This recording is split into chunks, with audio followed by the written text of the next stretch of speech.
In this video, I will do a short review of solving equations that will lead us into solving literal equations. Now, the vocab that I want to talk to you about before we start is that a literal equation would be an equation that can involve two or more variables, so not just one. Now, I'm going to review the first 6 examples here of just solving equations in the first video. So to solve this equation, what I want to do is get my x term isolated and alone.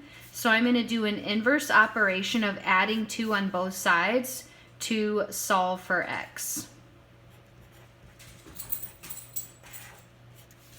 Okay, in the next example, after I've done the first one, I'm going to do my inverse operation of multiplying both 6 by x in order to solve, and in this case my answer would be 48.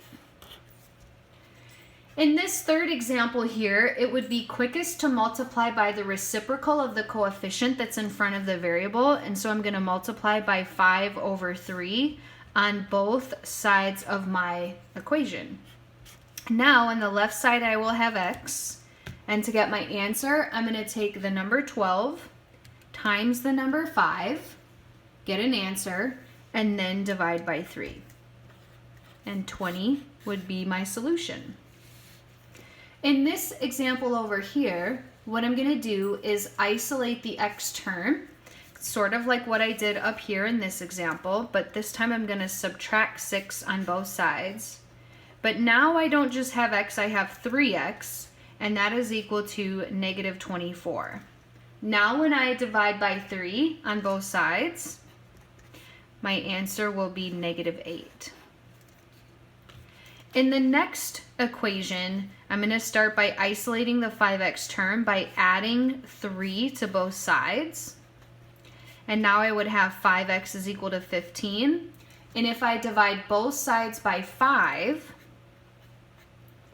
my solution would be 3.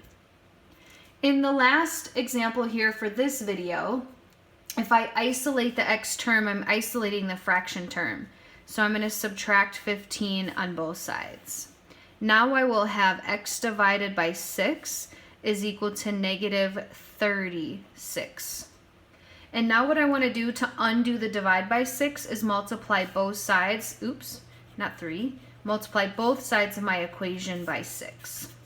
And when I do that, 36 times negative 6 is negative 216.